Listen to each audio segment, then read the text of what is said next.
Hi everyone, welcome back to Kingdom Life TV. My name is Rashina and you are watching another episode of the Wife Life series. Welcome to those who are new and welcome back to those who have been here for a while. I appreciate the comments and the subscribers. Thank you guys so much. You are more than welcome over here to listen and share in the comment section. So once again, thank you so much. For this week's video, we are going to be talking about how to basically have a better marriage, or if you plan on getting married, you're a fiance, or maybe you hope to be married one day. These are some of the things to pay attention to, especially when it comes on to conflicts in your marriage, because guess what? Those things are inevitable. We are human beings, so imagine you are not perfect. Your partner, your spouse is not perfect. And then now the two of you are meshing together. Of course, there are gonna be some things sometimes that, you won't see eye to eye with. And, it's the grace of God that will help us to be better wives. It's the grace of God that will help us to be better in our marriages, so we can learn and grow and fulfill the plans God has for us. So early in marriage, I learned that, listen, this ain't no joke. I learned early that marriage is one of the most extreme sports you will ever play. Like, marriage will test you. Marriage can be the thing that really helps you to know if you are really bearing the fruit of the Spirit, according to Galatians chapter 5. I always say this, that it is in marriage that you will really see that, hey, the fruit of the Spirit, they're not just there as decorations. They are there to help preserve you as a person. So in marriage, as a wife, you're gonna have to learn to love, forgive, forbear, patience, long-suffering, be kind, self-control. Those things are necessary in order for your marriage to work. I know when you just get married, you're like so hopeful, so blissful, and you are excited about having kids, you're excited about having the home together, you're excited about matching t-shirts, going on vacations, growing old together, all of these things, and they sound good, and of course it's nice. It's one of the nice benefits about being married. You get to do all of those things. But also, where there are blessings, there are responsibilities. And as wives, we are responsible to manage ourselves in the marriage. As husbands, if husbands are watching this, you are responsible to manage yourselves in the marriage too. So what I'm going to be sharing with you today, these are some things that I have learned, and I'm just bringing them to you. And these are, if you want a better marriage, these are some of the things I think you should really consider, or you need to learn these things quickly if your marriage is kind of, not in the best place. First and foremost, remember that when you're married, it is no longer just you. It is no longer just you thinking about yourself, single mindset. You are now two becoming one. That leaving and cleaving is no joke. It will put you in a place where you know that, hey, you have to begin to shed. You have to begin to learn. You have to begin to grow. Because think about it this way. You are from one particular family. Maybe you're from another country. Maybe you both grew up in the same community or the same, province or area. But you are two different people with two different traditions coming from two different families. And every family has their beliefs and traditions. So imagine I have my own traditions and beliefs, my husband has his own, and we're not coming together, probably not even aware that we're expecting the same things that used to take place in our household with our parents. But no, we have to be meshing those two things together to find out what meshes in our household, to find out what works for us. And you have to be willing to listen, learn, and unlearn some things that you may have learned that it doesn't work for your family anymore. So one of the things I must say is that when you're married, remember, you are both on the same side. You are on the same team. So when you get upset, when you get angry, it's not if, but when. Because listen, after the honeymoon phase off, you are gonna probably, at some point, you're gonna be like, okay, you're gonna find some things annoying. Some things that you probably thought they were cute before, or maybe some things that you never really paid attention to because you were just dating. You didn't live together, so you didn't see that, okay, your husband takes off his boxers and leaves it on the kitchen counter, or I don't know, my husband in particular. If you look at my any homemaking vlogs, I'm not sure if you see it but he tends to hang the hangers in the kitchen on the cupboards, and I'm always like, why do you do this? Why don't you just put it in the closet or something? And if you look, they're just always hanging in there, to the point where now I just like, okay, whatever, he does this. I either take it down and put it in the closet, or just leave it there, or I say, hey, remember you left the hanger there, and just move on with my life. Because if you want to, you can really argue over anything, but remember that you are on the same side. So even in your disagreements, your arguments, your disputes, or your conversations, remember you're on the same side. So the name calling, no. The disrespectful words and tones, no. It's gonna be hard enough. I remember what I'm saying. This is where the fruit of the spirit comes in.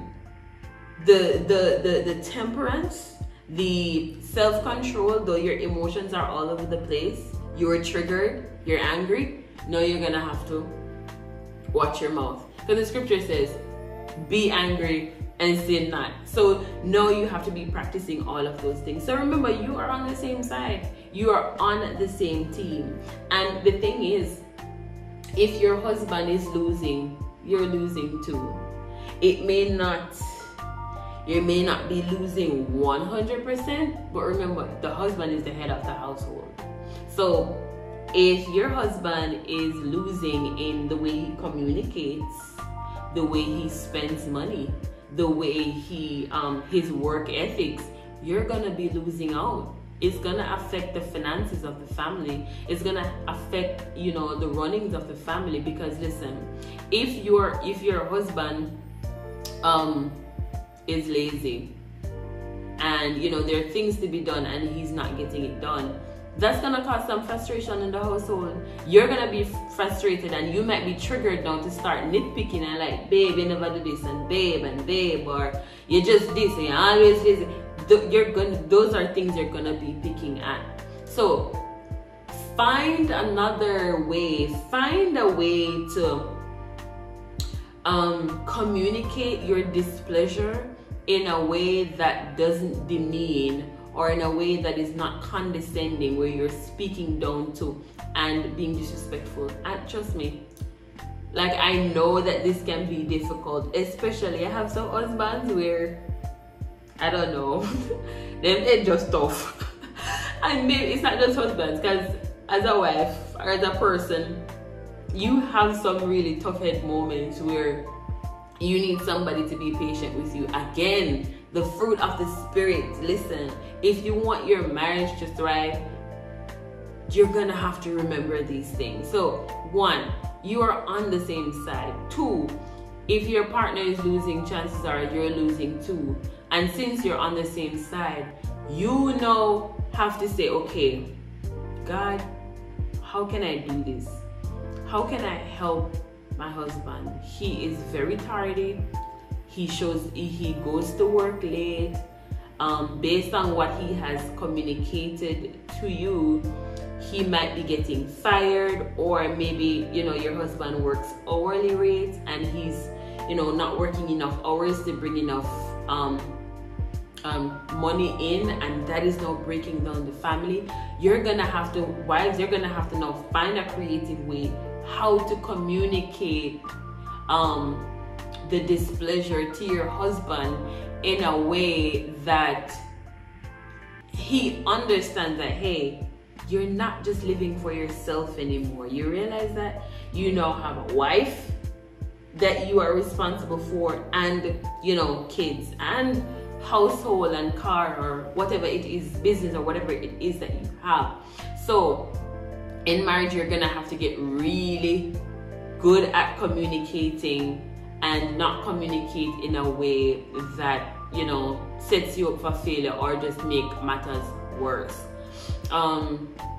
And, you know, these things are just so important to talk about, because these things are some of the things that makes or breaks a marriage. So another thing that you should learn while you're married is that you got to learn to forgive and to forbear. Like, it is in marriage that I learned the word forbearance. What is forbearance? Let me talk about forgiveness first. Forgiveness, you know, when somebody offends you, when somebody does you wrong and your feelings get hurt, and, you know, the emotion then comes, you know, rage, embarrassed, some sort of displeasure. Then you're now put in that position where you have to forgive them. But forgiveness is one. Because I know a lot of persons tend to be forgiven. You're like, okay, all right. Once you not do it again, then we're cool. But forbearance is where you also have to make an allowance for the person, knowing that chances are they'll do it again. Yeah. And you might feel offended. You might feel like, oh, you don't care. Oh, you're taking me for granted. And you're gonna have to learn how to forbear in marriage. And while you're forbearing, you're gonna have to learn to forgive and to forgive and to forgive again. Maybe your husband said they were gonna take you on a trip, and instead of going on a trip, he probably purchased a TV or a PS5 or whatever, and you're like, how could you do that? That's so irresponsible. Is it that you don't care about our relationship? Is it that you don't care about the times that we spend together? I don't know what the dynamics in your home is. Maybe you guys were supposed to go out on a date night, and instead he's out with his friends, or instead he decided to stay at work late and just lime with coworkers. And then there are some things where, you know, your husband or your spouse is really trying, but, you know, matters out of their hands, traffic, and they couldn't do anything about it. And you're gonna have to learn to forgive. And then there are other things like infidelity. Oh Lord, that's a topic that I wouldn't even touch tonight, because that topic is very sore. But forgiveness and forbearance is something that, yeah, because remember, you know, we are learning, and nobody's perfect. And chances are your husband has maybe never been a husband before. And even if your husband was a husband before, it's his first time being married to you. So he's also learning. And it takes time, it takes patience, and that's just something that, you know, you're gonna have to just once again pray about. But that forgiveness thing, you have to forgive quick. And here's another thing I want to share about forgiveness. I think that forgiveness is easier when you have a close relationship with God. Because I remember in time past when my husband would do something and I would just feel so upset. Like, I just feel really just disgruntled and displeased about the situation. But then I'm reminded that the Bible says that if you have an ought or if you have an issue with your brother or whoever, you should just be coming and praying to God like, oh Lord, this that you need to now forgive. And then come back with your gift. Then come back to God about whatever it is. So I have learned in my marriage to forgive quickly. I forgive quickly, not necessarily because I'm not hurt, not because I'm allowing somebody to walk over me or manipulate me, not because of even my husband. I forgive because it allows a free flow relationship between me and God. And may I tell you the truth, I don't want anything to come between my relationship with me and God. So I try to forgive quickly. So even if I'm still upset, even if my emotions are still de-escalating, I still forgive quickly. And I'll tell my husband knows this about me. Sometimes it's harder than other times, if I'm being honest. But that's one of the things I use to help me when it comes on to forgiveness and forbearance. And I also try to empathize a lot. In your marriage, you're gonna have to empathize too. So imagine if you were the one in that situation, how would you feel, or how would you want somebody to treat you? And then you act as such. Am I saying you shouldn't have boundaries? Absolutely not. Because you are probably trying to be kind. You're probably trying to be the best wife you can be. And then there are some husbands who are not so saved, or maybe they're saved, but they're just carnal in the way they act. And sometimes some persons can be very malicious. And you have to safeguard and protect yourself against those things in prayer and in fasting and asking the Lord how you should work through these situations. But yeah, marriage can be a place where, honestly, marriage is that place where you have to learn selflessness in order to make it work. You can't hold grudges. If marriage is that place where you have to learn selflessness and you can't hold a grudge, because that then puts a barrier between you and your partner. The intimacy as how it's supposed to flow is not flowing, or how things are supposed to operate in the household is not operating, because then communication breaks down. And then, you know, I didn't text you because you didn't text me, and you left for work this morning and you didn't say good morning, or you wake up and you not even say good morning, you just woke up and went about your business. These are some of the things that, you know, just bear in mind if you really want your marriage to work. Also, if you want your marriage to work, I also believe that you have to learn to be your own individual. You are an individual person. And when you get married, I think I kind of fell into this. When you're married, you are very fixated on, I know I did, you can become very fixated on, say, hey, I'm a wife, you want to cook, you want to clean. I mean, even if you were living with the person for however long, if you're dating the person for however long, the moment the ring goes on your finger, you're like, yes, wife now, so I'm gonna be doing all these things and serving my husband and and all of these things. And a lot of times wives lose their individuality. Persons lose their individuality in marriage. And what's that? Individuality is basically you being your own person. You have your own thoughts, your own opinions, you have your own things going on for you, you have your own hobbies. It is important to be your own individual in a marriage, so that it doesn't put pressure on and strain on the other person to, for example, for your happiness. I know that I remember telling my husband recently that, hey, I am responsible. You are not responsible for my happiness. I am responsible for my happiness. And likewise, I'm not responsible for your happiness. You are responsible for your happiness. But we help to enhance each other's happiness.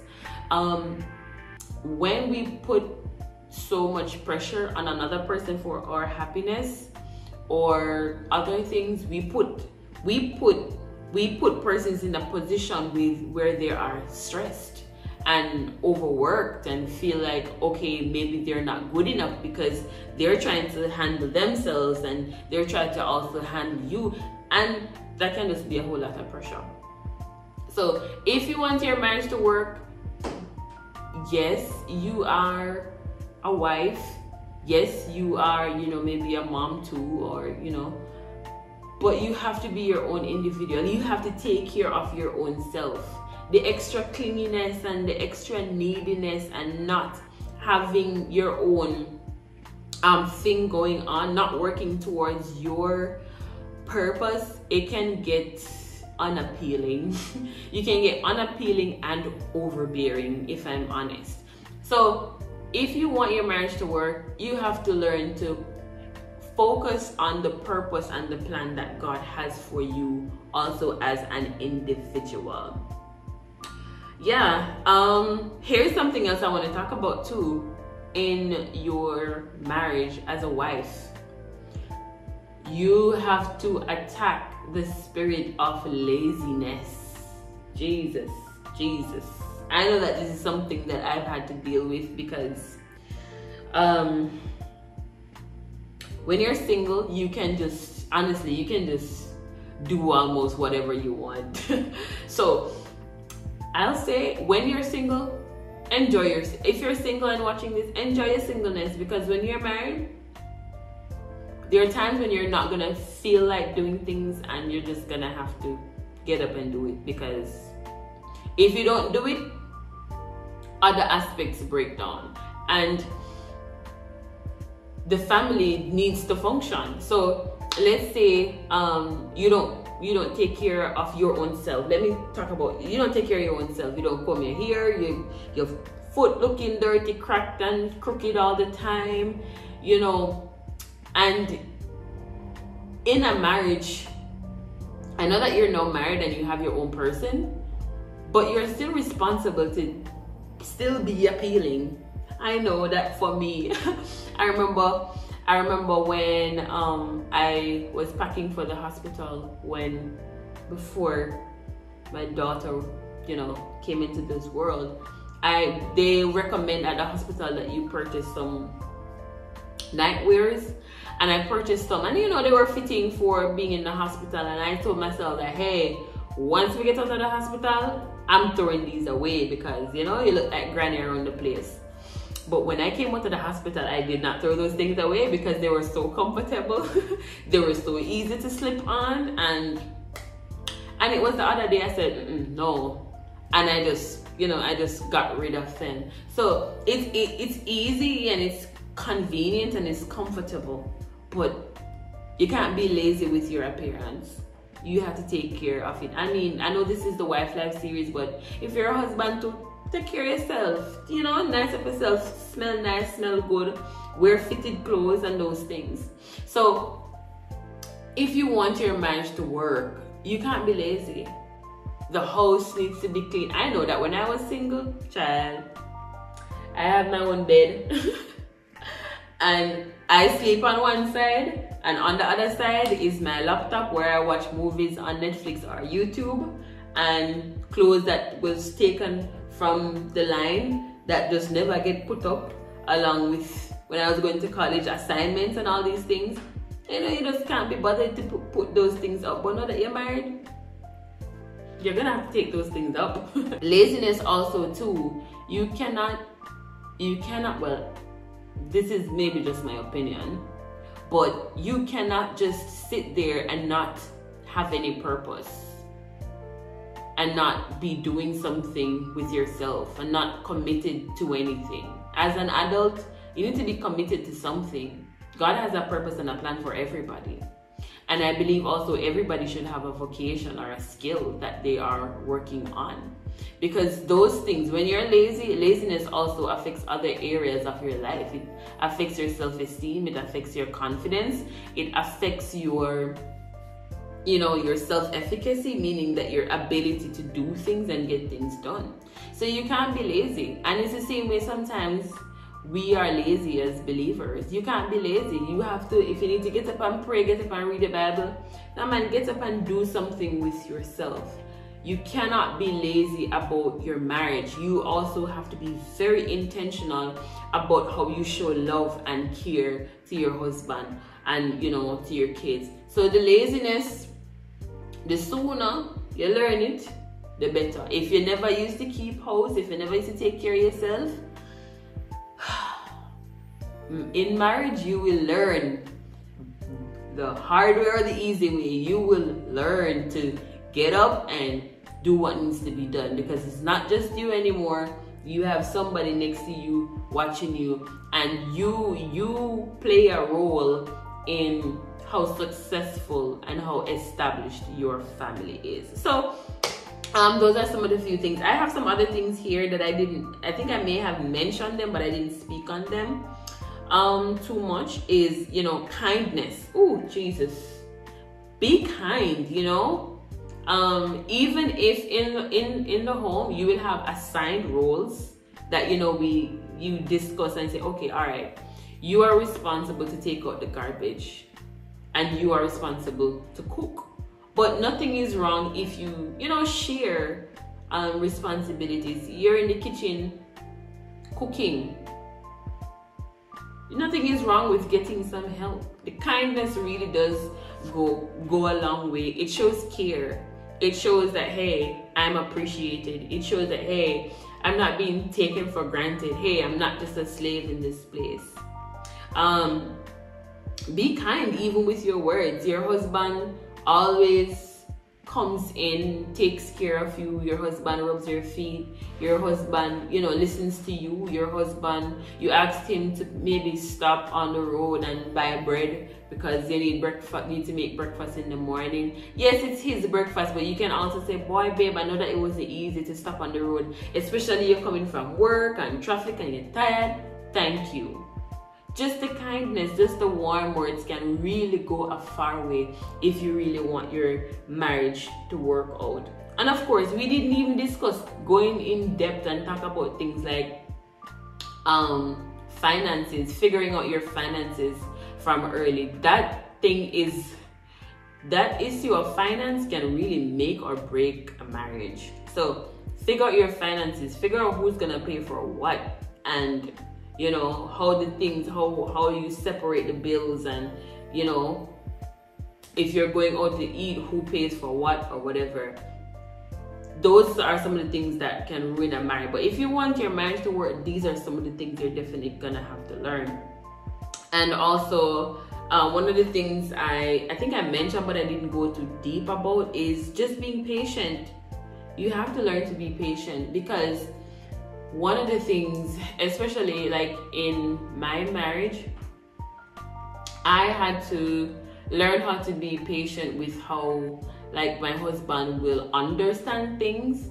There are some things I'm like, how you gonna get this? Like, how you gonna understand this? Isn't this like common language or common to everybody? And he's like, no, I did not know this. I didn't grow up doing this. And then there are other things. He's like, okay, why don't you do this? And why is this way? And I'm like, I don't think it's a big deal. I think it's fine. It doesn't necessarily need to be that way.